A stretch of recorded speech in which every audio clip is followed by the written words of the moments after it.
The Texas Chainsaw Massacre! But it's really weird because it says the Chainsaw Massacre and only one person was killed with a chainsaw.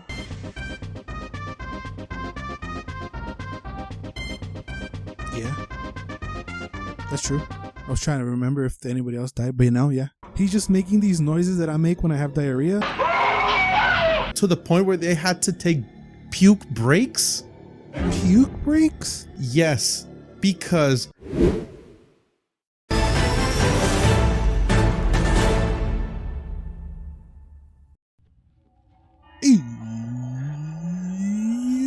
Welcome to the list. This is a show where we pluck out a name out of our all-time movie watch list, watch it, and review it for your viewing pleasure. The movie we're scratching off the list today is the 1974 horror classic, The Texas Chainsaw Massacre. Five friends head out to the rural Texas to visit the graveyard of a grandfather. On the way, they stumble across what appears to be a deserted house, only to discover something sinister within, something armed with a chainsaw. This movie has countless of spin-offs, and it all started here. I've only seen one Texas Chainsaw Massacre movie, and that was Texas Chainsaw 3D, and I only watched it for two reasons. Those reasons being Alexander Daddario and Tanya Raymond. That triple E. Yeah. My pervy ass even had this as my background on my PC. Oh, you didn't see the 2000-something one with Jessica Biel? No. I didn't see anything else. That's the only one I saw. I might have saw one other one, but I don't even remember it. So that's the extent of my knowledge of this franchise. What about you? The first time I watched this movie, I watched it in college. But prior to watching this movie, the OG, I watched the one with Jessica Biel when I was in elementary school. Nice. Again. Yeah. We decided how. We understand how you got to be how you are. But it's really weird because it says the Chainsaw Massacre and only one person was killed with a chainsaw.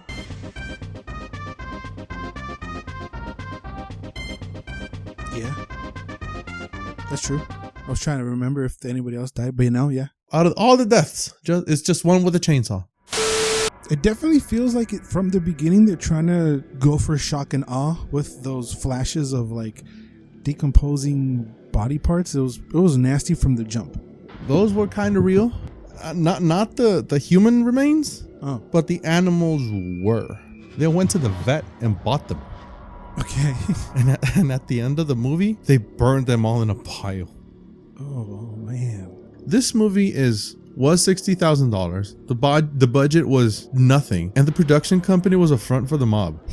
Okay. So the mob stiffed everybody. Brought to you by Gabagool Productions. What the hell? Basically, yeah.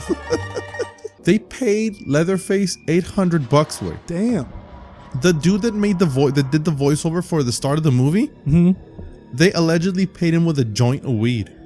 Oh my god. Why and how does Franklin fall down that little hill? Because a truck went by? It's the spook, and also I don't know if you've been in a parked car while a truck runs by. No. Well, it does move the car. If you're standing still and a truck just but he's not on the car. He's at the field. I think that was just an excuse just to make Frank look pathetic, because that's a huge part of a storyline that starts to develop as the movie goes on. But it just looks stupid that a giant truck goes by, he's peeing in a jar, and he goes and falls down the hill. It just looked really pathetic. Yeah, the whole thing with Franklin is that they want to make him so pathetic that you feel pity for him. Yeah. But I gotta tell you, I hated the guy. He comes off more annoying than pitiful. And we were not the only ones. The whole cast hated him. Oh.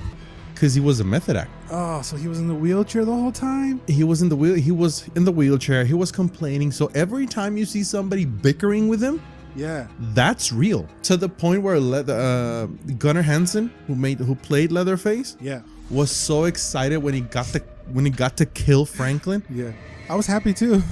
Yeah, he was like, "Oh, I'm not gonna see your ass again." Yeah. Years went by. He found out that he was a method actor. He was like, "Oh, no wonder." And they were friends until the actor who played Franklin died. Oh, they were homies at the end. If you wanted to feel pity for the wheelchair guy, you have to make him smart, which he's not. You have to make him like resilient, which he's not, because he's like wheeling his ass into like the abandoned house and he's all pathetic. He's all like going, Sally, yeah. And so he comes off annoying instead of like, someone help him. You know what I mean? Even from 1970s, they're still talking the same hippie with planets being in retrograde and all that kind of stuff. They're still talking that stuff today. So a hippie from 1970 is the same as a hippie from 1923. And in 2023, everybody still thinks that's stupid. Yeah, so there might be something to it. I don't know. I don't personally subscribe to that. I guess it's just the times now, because so much has happened from 1970 to now. They pick up this weirdo hitchhiker guy, right? Oh my God. Then he starts cutting himself right there. Kick his ass off the car. I'd be like, hey man, this is your stunt buddy. You gotta go. Have a good day. But nah, these fools sit there, stare at him, take a picture with him. Then he stabs Franklin, the handicapped guy. Well, yeah, that's what the f*** you get for picking up this crazy psycho guy. This movie is just like epitome of crazy ass white people picking up hitchhikers, staying at creepy ass old houses. Like, what are you even doing? Vaya con Dios, Yo, after the movie came out, the police straight up shook his hand because he decreased crime rate on the freeways. Thanks to him, yeah, people stopped picking up hitchhikers. Exactly. Yes. I did feel that even though this movie is really short, it's like an hour and 20 minutes. It's short by today's standards, but I felt like it was very slow paced. Other than this crazy hitchhiker guy, nothing really happens about 35 minutes through, and from an hour and 20-minute movie, it's almost halfway. Then all of a sudden it goes. Leatherface just pops up. There's no like build up to it. He's just making these noises that I make when I have diarrhea, like right? Yeah. And then he just clocks the guy in the face, and I like how he do it. Like I said, there's no drama build. He just pops up, clocks him in the back of the head, in front of the face. He does it a couple times, kinda a callback to that whole cow speech in the beginning, how they takes two hits. That shot today, I know what it looks like. It would have been Kurt's face going, and then like a quick swish of the hammer, and they would have kept Leatherface a secret still and not reveal him. But the way that it's just like, ta-da, this is the big ugly muff, and he just kills him instead of going, oh no, like making it all dramatic and then cut back to the girl where she's like, where's Kirk? And then all this other crap. It's boom. Leatherface hits him, clocks him in the head, clocks him again, shuts down the curtain, and that's where the mystery and intrigue is like, what the hell is he gonna do with this white boy? As a spectator, this is the first time we see Leatherface. But that was the first time the actor saw Leatherface. So they wanted a real reaction. It goes even deeper than that because Gunner, he's 6'4". Okay. So then they put 3-inch heels on him. So he's huge. 6'7". Yeah. So then add to that he was so nervous that he literally clocked the actor in the face with a rubber mallet. Oh, okay. At least it's rubber. That was the first take. Because he grabbed him, just shoved him inside the thing and closed the door so violently and desperately. He's got a task to do. Turns out that depending on the mask he wears is the personality he is. Right. So there's 3 different ones we see during the movie, but this is the killer one. This is, I don't care. Right. And then he grabs the girl later after. Not dramatic like it would have done today, like him like standing and posing in there with his butcher apron on and then slowly wander over to her. No, he was like, bah, I got you, bitch, and then run over to try to grab her. And he grabs her and just throw, like, it's really fast and violent, and you see that part, and I enjoyed that very much because I'm so accustomed to what they do it today. They make it dramatic, but by making it dramatic, you're taking away the scariness of it. Because if you want to grab somebody, you're not going to stay there and pose. You're just going to bust out of the door and grab her. Like, she didn't even have a chance to, like, run out the house. He grabbed her really, really quick. Then he puts her on this hook meat, and that was really, and then he carves her boyfriend in front of him. That was something else. That was just, That was on another level because even, you see the pain on her face when she gets hanged? That was real because the wire was cutting into her crotch. Oh. When he's carving the dude, yeah, they do not show any blood because the director actually wanted a PG-13 rating for this movie. What? And the Film Movie Association of America said, no, you're getting an X rating, boy. Yeah. in not being overly gory, they just elevated the horror of the movie to a new height, where he had to cut it so much that when they gave him an R rating, he said, "You know what? I'm tired. Let's just release it as is." Maybe that's why it's so short. It's weird because no actual crazy violence is shown, like you said. Mm-hmm. But you can see what he's doing, like when he carves up Franklin like a Thanksgiving turkey. Mm-hmm. You don't see anything because you're behind Franklin, and there's no blood or chunks flying out, or it's not overly done with the blood, but it's that coupled with her screaming like, it's all this other crap that builds and brings the whole scene together that makes your mind go, oh, he just stuck a chainsaw into this paraplegic guy. Like you just buy everything because it also feels super, super real. Leatherface had to really be careful with that chainsaw because that was a real chainsaw. Oh, at the end he's just like waving it like it's, I don't know, like a hula hoop or something. After what happens at the end of the movie, yeah, that whole sequence was so grueling that real life, he wanted to kill or at least spook the director. That's why he's waving the chainsaw. He will try to spook him. Oh, that was unscripted? He was just supposed to stomp his feet and that's about it. No, he started wailing with the chainsaw. Everybody was running because he almost clipped people. It looks like scary like that, but then it's weird because it's also kind of like a beautiful shot with the sun at the end, so it's weird that it would be unscripted like that. He almost killed Sally with real life. Oh, with the chainsaw. Because I was thinking, is that like a capped chainsaw? Because you can say it looked real, sounded real. I thought that maybe they dull the blades or they do something and the blades are not spinning or something. That chainsaw was one of the producers, and he said, "I'm gonna lend it to you, but I want it back in working condition." That's why it makes so sense when he cuts himself too at the end, because he's just running with it as if it's just whatever. Oh, and he hurt himself with that one too. Oh. He was wearing a steel plate in his leg and had like a stake, but since the chainsaw was running, it heated the plate and he burned his leg. Oh, but at least he didn't cut it. Because after he takes out the girl too, he takes out the second guy, and it's fast, it's concise, and it's because he does that. At this point, I'm like, no one's gonna get away. He's just gonna kill everybody.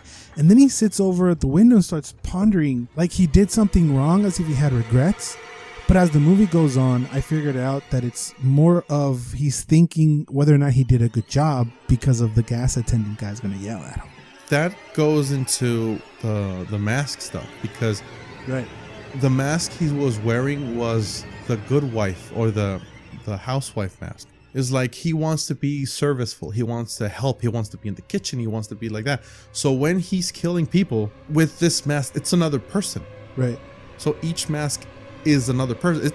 He's still an insane being, but the personality that comes through, that's why he was kind of meditating and thinking like, oh shit. It was just a weird sight to be like, I'm gonna take a break, but the way he's taking a break, he's like thinking and he's like processing something, and you don't usually get to see that from like these serial killer monster characters. With the help of Tobe Hooper, the director, Gunnar Hansen really developed Leatherface to be this complex person. Yeah.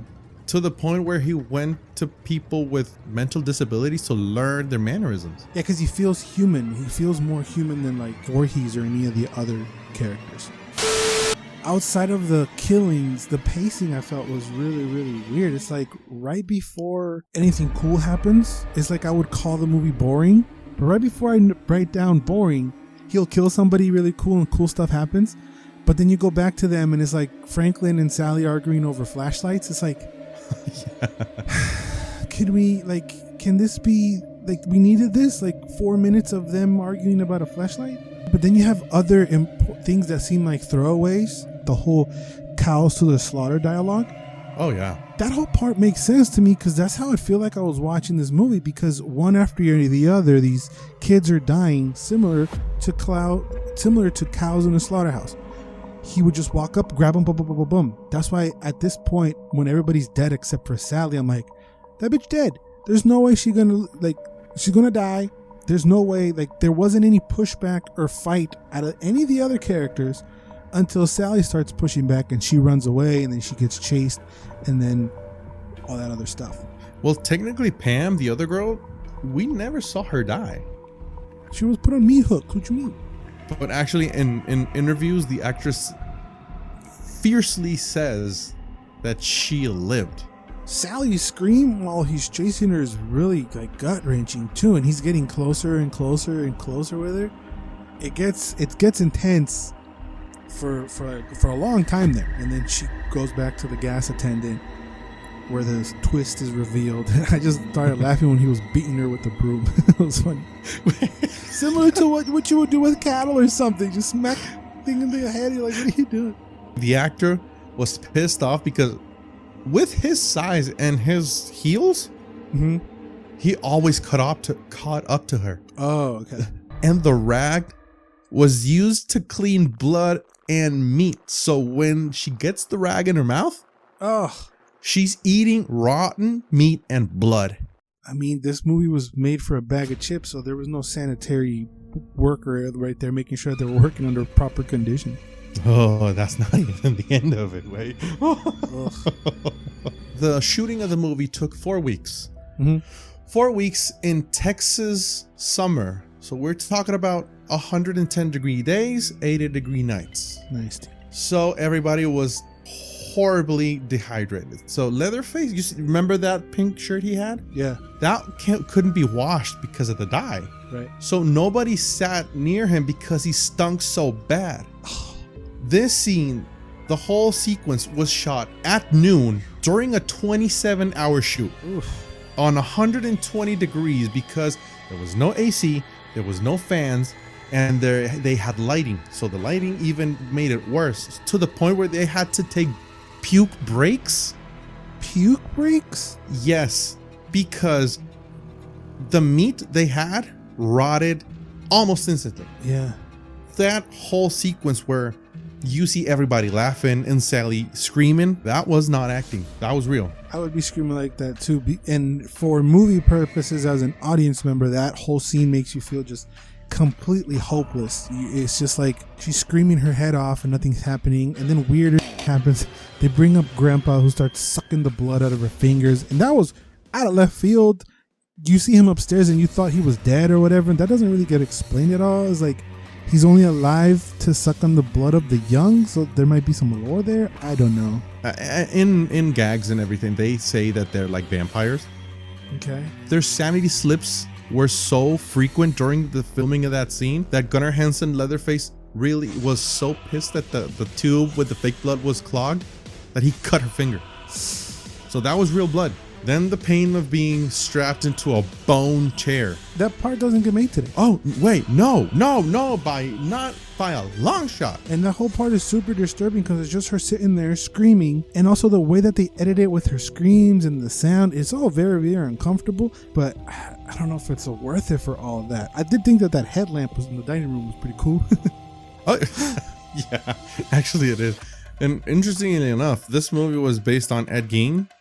They say he was a serial killer, but he actually killed 2 people. But what he actually was a grave robber. So basically, Leatherface's brother is more akin to Ed Gein than Leatherface, because he went to the graves, he robbed in all the furniture, the utensils, everything are bones and body parts, because I mean that's what Ed Gein did in real life. There's this scene where Sally jumps through a window. The stunt double jumped, but when they recorded Sally hitting the floor, she feet. And when she's running, she got all cut up. So all the blood you see on her shirt, on a blue shirt, was real blood. It was such a nightmarish experience that the hitchhiker, went to Nam, came back and said that this movie experience was worse than that, and that if he saw Toby Hooper again, he would kill him. Oh my God. I guess those conditions is what makes it so real, because everybody was actually suffering. I didn't think she was going to get away. I thought she was going to get killed, and I felt like they made her get away so that you feel some sort of hope. Because if not, this movie is just hopeless and it's just a senseless massacre, which is that's what the title says, so that's what I was expecting. But I think it would have been way too harsh just to kill her. And the way she gets away, I was thinking about, but what about the truck driver who stopped to help? Like, did he die? He's just like, was he able to get in his truck and go away? Like, what's going on there? Well, the truck driver almost killed somebody, real life. Oh. Truck driver was so nervous that he hit the brakes a little bit later, so he almost run over the actor, and it wasn't enough time to like correctly place the dummy. That's why the dummy kind of looks like it was thrown under the bus. Oh yeah. because he almost killed the actor that way. By a lot of people, considered one of the best horror movies behind The Exorcist and one of Tarantino's perfect movies. Ooh, that's some big words. Yeah, those are some big words. I would like to disagree with him. It's not perfect because of one thing, and I think it's Franklin, honestly. Yeah, Franklin. I do get why this is an all-time horror classic, right? They created a scary monster that was human enough to make him feel real, and for that reason make him feel even more scary. He doesn't have powers. He doesn't come back to life. He's just a big-ass crazy dude with a chainsaw running around. And I think it's still scary today because of those reasons. I think this did leave an impact on me, and I will remember this movie for that reason, similar to another movie we've done for the list, Hellraiser, which I'll leave for you right over here, one of the early entries in the list. But if you agree, disagree, anything at all, or even like to recommend movies for us to do the list, leave a comment down below. Don't forget to like, comment, subscribe, and remember to always and forever, you do. Bye.